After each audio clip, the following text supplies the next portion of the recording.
ಇಲ್ಲವಲ್ಲ ಪ್ರೇಮ ಯಾರು ಇಲ್ಲ. ತಂದೆ ತಾಯಿ ಬಂಧು ಬಳಗವನ್ನು ಯಾವ ಪಡ್ಕೊಂಡು ಬರಲಿಲ್ಲಮ್ಮ, ಯಾವ ಪಡ್ಕೊಂಡು ಬರಲಿಲ್ಲ. ಎಷ್ಟೊಂದು ವಿಚಿತ್ರವಾಗಿ ಚಿತ್ರಿಸಿದರು ನನ್ನ ಬದುಕು. ಅವಿನಾಶ್, ಇಂಥ ಸಂತೋಷದ ಸಮಯದಲ್ಲಿ ಈ ರೀತಿ ಕಣ್ಣೀರು ಹಾಕಬಾರ್ದು.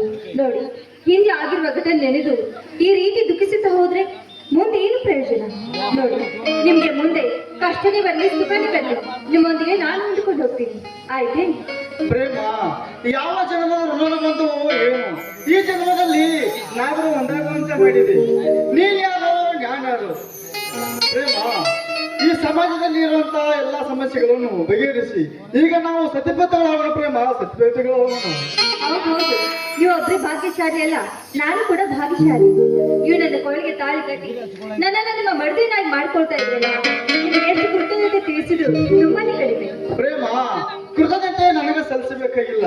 ನಮ್ಮಿಬ್ಬರು ಬಾಂಧವ್ಯವಂತ ಜಗನ್ಮಾತೆಗೆ ನಾವು ಕೃತಜ್ಞತೆ ಸಲ್ಲಿಸಬೇಕಾಗಿದೆ. ಏಕೆಂದರೆ ನಮ್ಮ ಜೀವನ ಯಾವುದೇ ಹೊಸ ಜೀವನದಲ್ಲಿ ಕಾಲಿಡುವಾಗ ನಮಗೆ ಯಾವ ತೊಂದರೆ ಬರದಂತೆ ಆ ತಾಯಿ ಜಗನ್ಮಾತೆಗೆ ಆಶೀರ್ವಾದ ಮಾಡೋಣ, ಆಶೀರ್ವಾದ ಮಾಡೋಣ. ಇವತ್ತು ನಮ್ಮ ಮದುವೆ ಮಂತ್ರ ಹೇಳೋದಕ್ಕೆ ಆಚಾರ್ಯ ಇಲ್ಲ, ಬಂದು ಬೆಳೆದ ನೀವು ಯಾರು ಇಲ್ಲ. ನೋಡು, ಎಂತ ಪರಿಸ್ಥಿತಿ ಆಯ್ತಲ್ಲವೇ ನಮ್ಮದು. ಪ್ರೇಮ, ಹುಚ್ಚಿ ಸಕಲ ಜೀವರಾಶಿಗಳನ್ನು ರಕ್ಷಣೆ ಮಾಡುವ ಜಗನ್ಮಾತೆ ಪುಣ್ಯದಲ್ಲಿ ನಾವಿರುವಾಗ ಮತ್ತ್ಯಾಕೆ ಮತ್ತು ನಿಸರ್ಗಗಳಲ್ಲಿ ಹಚ್ಚಿ ಹಸಿರಾಗಿ ನಿಂತಿರುವ ಮಾಮರಗಳೇ ನಮಗೆ ಹೆಸರು ತೋರೋಣ. ತಾಯಿ ಜಗನ್ಮಾತೆ ಗಂಟಿ ನಾದೇ ನಮಗೆ ಗಂಟಿ ಮೇಳ. ಜೇನನ್ನು ತುಂಬ ಬರುವಂತ ತುಂಬಿಗಳೇ ನಮಗೆ ಬ್ರಹ್ಮಾಂಡದ ಅಂದ ಮೇಲೆ ಮತ್ತ್ಯಾಕೆ ಆ ಮಾತು ಪ್ರೇಮ, ಮತ್ತ್ಯಾಕೆ ಆ ಮಾತು?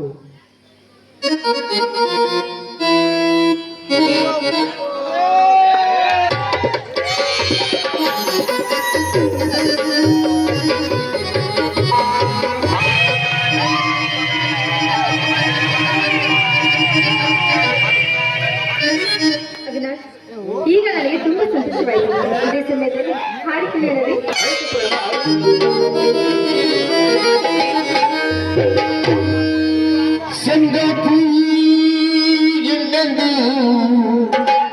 ನನ್ನವಲೇ ಹತ್ತಿರವ ಅಲ್ಲಿ ನೋಡು ಸಂಗೀತ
ಜೊತೆ ನಡಿವಾಗ ಕಾಲ್ಗಟ್ಟು ಕುಣಿವಾಗ ಕೈಮಕ ತುಂಬಿ ಹಾಡಿದಾಗ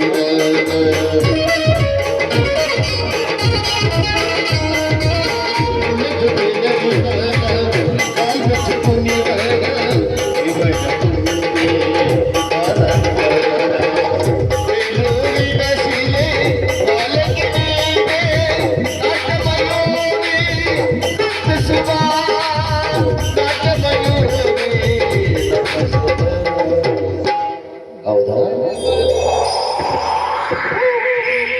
ಅಲ್ಲಿ ನೋಡು